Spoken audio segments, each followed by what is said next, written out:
Hello everyone, welcome back to my channel di Agit Neto. What's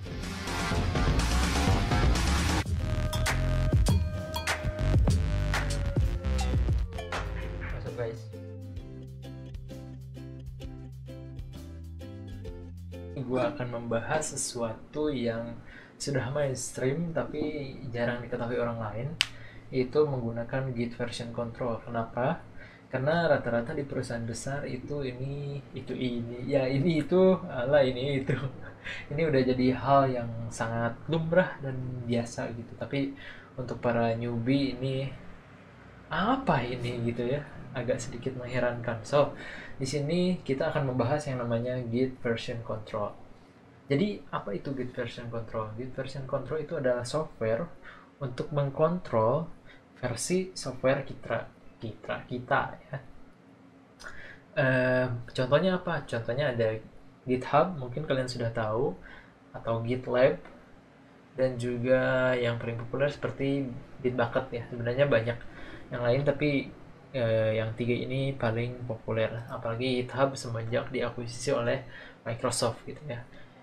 Eh, di sini di sini gue ada satu project kosong.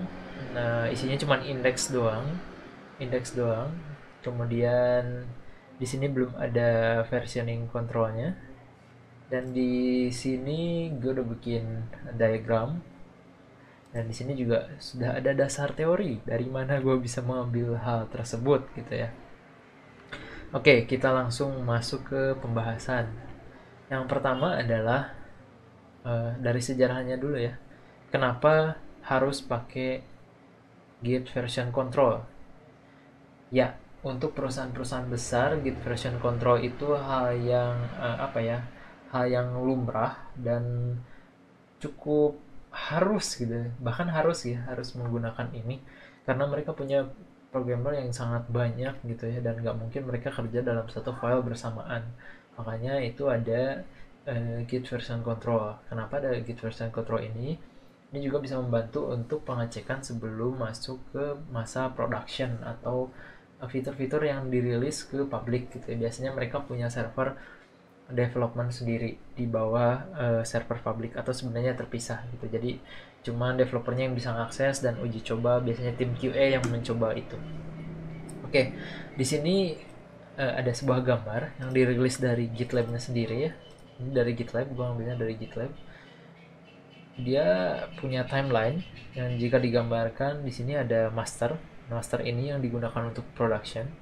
Kemudian hotfix ini adalah brains di antara development dan juga master.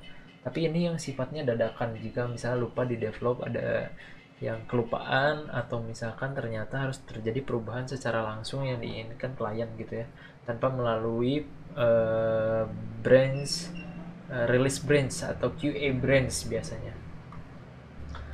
Nah, yang kemudian release branch atau QA ini biasanya ada juga setelah layer development. Nah, di sini kita akan bekerja ya di tempat yang kuning-kuning ini. Kelihatan nggak sih? Kalau kelihatan sih, gue. Nah, kemudian ini fitur branch. Nah, kita biasanya bekerja di fitur-fitur ini gitu. Jadi fitur branch itu sebenarnya bisa banyak banget, nggak cuma satu dua gitu. Bisa satu orang satu branch, bahkan satu orang bisa dua branch atau tiga branch gitu ya. Nah, di sini juga kita ibaratkan ini adalah sebuah timeline gitu. Jadi dari version 01 ke version 1 itu banyak perubahannya sebenarnya di belakangnya untuk perusahaan-perusahaan besar. Tapi gue udah bikin yang lebih sederhana dan mungkin bisa sedikit dipahami. Jadi ibaratnya gini, jika kita punya sebuah timeline waktu, eh, kita pelajarin dulu apa itu changelog. Jadi changelog itu biasanya satu titik di depan itu adalah major changelog, satu di atau angka berapapun di tengah itu biasanya fitur, dan yang ketiga ini adalah bugs atau update security gitu ya. Jadi kalau misalkan ada 1.1.2 berarti major 1, fitur 1, dan 2-nya itu adalah bugs nomor 2 yang telah di fix gitu ya. Oke, kita delete. Nah, di sini gue punya cerita di mana ceritanya dari 1 ke 1.1.1 gitu. Karena di cerita ini kita punya satu fitur dan satu bug. Ibaratnya ini udah dari versi 1 ya, yang di server master. Ibaratnya kita punya satu server. Wait, biar gampang ya, gua gambarkan dulu. Aduh, nggak ada deployment di sini. Oh, ini dia. Blok.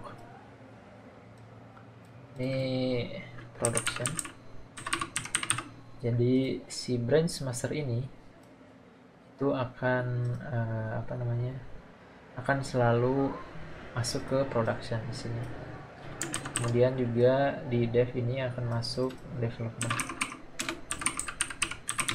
Nah, sebenarnya kita bisa aja mau masukin di sini di tengah QA, tapi untuk lebih gampang pemahamannya kita pakai ini aja ya.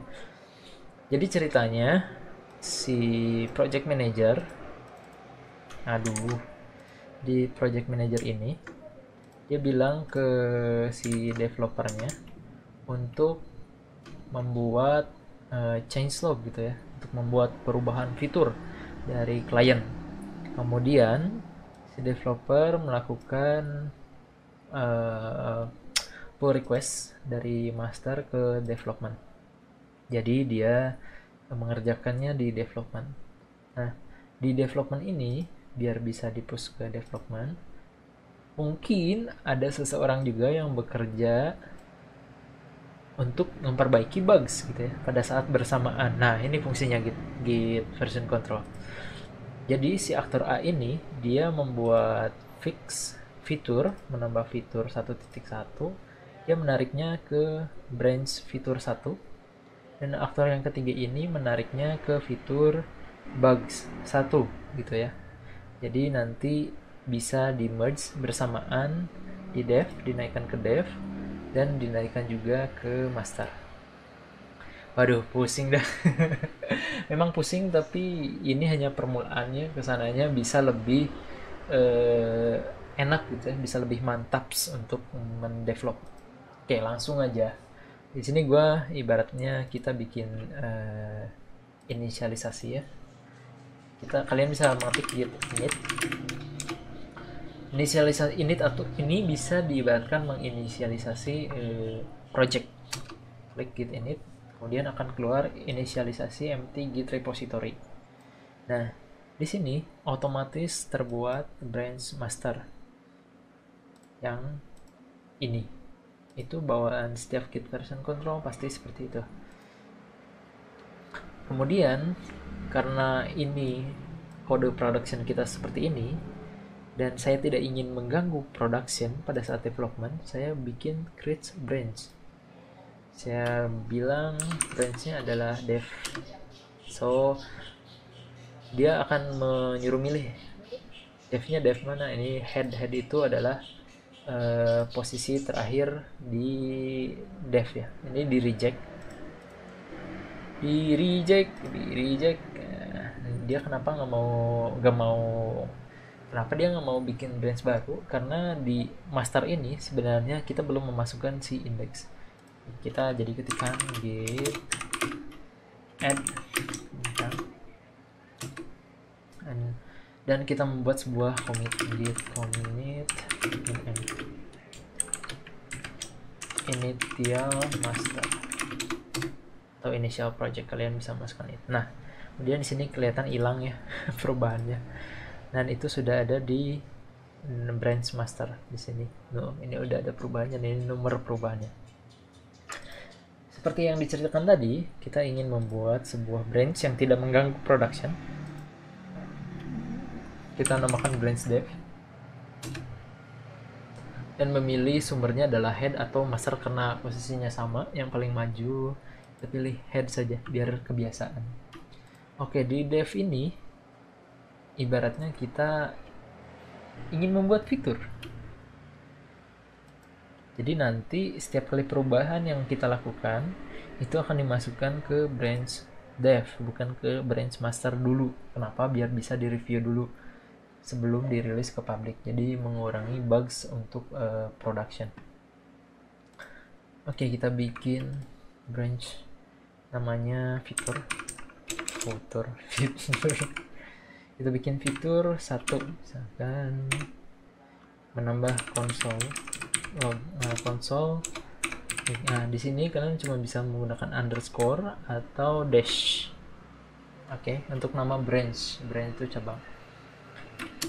Oke, kita ngambil dari mana? Karena kita tadi ngambil dari dev, kita ambil dev. Oke, kita sudah buat fitur console log gitu ya. Nah, di sini kita boleh melakukan coding. Ibaratnya saya ingin melakukan console log hello world. Kita save. Nah, ketika di save, kalau kalian pakai Visual Studio, Visual Studio, ini akan kelihatan di sini ya. Ini ada perubahan. Dan kita tahu perubahannya apa. Ini terjadi sebuah perubahan di mana menambah satu baris yang berisi konsol. Oke, kemudian kita akan melakukan push. Kita tambahkan dulu perubahan ini, git add all. Oh sorry, salah ya. Git add bintang. Oke, kemudian setelah git add bintang ini, kita tahu ini sudah masuk ke stage. Di sini sudah dimasukkan. Dan kita commit, kita membuat commit update fitur console log. Nah, di sini ada satu file change, satu baris dimasukkan dan pengurangan satu gitu ya. Nah, bisa kita bandingkan kalau kita pindah ke dev, ini console lognya hilang ya, karena kita tidak membuat console log di sini. Dan juga ketika kita pindah console log, nah di sini ada perubahan gitu. Kemudian gimana sih agar di dev perubahan kita bisa masuk gitu ya? Kita clear dulu. Tapi sebelum itu kita juga ingin ada tadi dalam yang sama kita bikin bugs gitu ya. Oke, kita bikin dari dev. Oke, semua hilang di sini. Kita membuat sebuah bugs gitu ya. Jadi kita membuat sebuah variabel let hello dengan hello. Nah, kita membuat lagi branch namanya bug satu variabel, membuat variabel. Oke, kita ngambil dari dev ya. Jadi kita dari hal yang sama di sini dev, kita membuat perubahan. Oke, kita save. Working tree-nya seperti ini. Nah, ibaratnya kebayangkan kalau misalkan dua orang bekerja dalam file yang sama, itu otomatis akan ke overwrite bareng-bareng gitu ya. Nah, ini kita bisa menambahkan lagi git add bintang untuk filenya, terus git commit nama commitnya adalah menambah variabel atau add variabel. Okay. One file change, one insertion, one deletion. Oke, kita balik lagi ke dev. Everything is gone from the dev. Nah, kita bisa melakukan merge dari mana saja. Bisa kita akan merge dari fitur satu gitu ya. Apa itu merge? Jadi merge itu menyatukan kode yang sebelumnya dari branch ini dan branch ini, kemudian di merge ke dev, dibalikin lagi ke branch dev perubahannya. Nah, kita masukkan git. Pertama kita ngecek dulu branch-nya ada yang mana aja. Nah, di sini ada fitur-fitur yang udah branch yang udah kita buat. Kita masukkan yang ini dulu. Coba ya. Kita masukkan yang dulu, yang ini kita copy. Git merge di dev, jangan lupa ini di dev. Kita merge ke fitur ini. Nah, di sini ada keluar hello world. Dan kita ingin melakukan perubahan lagi gitu ya. Astaga. Kita ingin melakukan merge lagi. Git merge bagian ini. Nah, di sini otomatis akan ada dua changes yang karena dia dilakukan bersamaan. Oke, lanjut ya. Kalau tadi kita udah dapat dua changes, eh sebenarnya kita bisa accept current change, which is kita kehilangan fitur bugnya, atau kita bisa accept incoming change, jadi kita kehilangan konsolnya, atau kita bisa accept dua-duanya, dua-dua perubahan sekaligus, karena itu dalam state yang sama. Tapi bagusnya memang incoming change yang diambil gitu ya. Tapi di sini kita bisa milih, itulah kelebihan dari Git ya, Git version control ini. Kita bisa mentolerir kesalahan-kesalahan yang dilakukan oleh developer yang mungkin aja nge-solve dalam waktu bersamaan. Oke, kita accept both change. Kita terima dua-dua perubahannya. Nah, jadi di dev ini kita punya dua perubahan kode. Kita tinggal save. Sorry. Accept both change. Oke. Oh, itu control aja. Kita save. Kita save. Udah. Nah, setelah udah bisa kayak gini, udah bisa dua-duanya nih di sini, baru kita bisa naikin ke master ya. Kita tinggal kita masukin lagi karena ini terjadi perubahan di dev. Kita git add lagi, git add bintang, git commit min update 1.1 ini versinya. Oke, udah update. Kita masukkan lagi ke master gitu ya. Di sini kita langsung bikin perubahan git merge deh. Oke, kita langsung merge perubahannya dari dua fitur tadi ke dev. Enter, and then voila. Nah, itu bisa terjadi mudah aja di Git version control ini tanpa harus nyari-nyari mana perubahan gitu ya di apa namanya, di setiap project. Oke, mungkin sekian tutorial dari gua. Mungkin tidak begitu bagus videonya karena gua tidak punya banyak waktu. To be honest,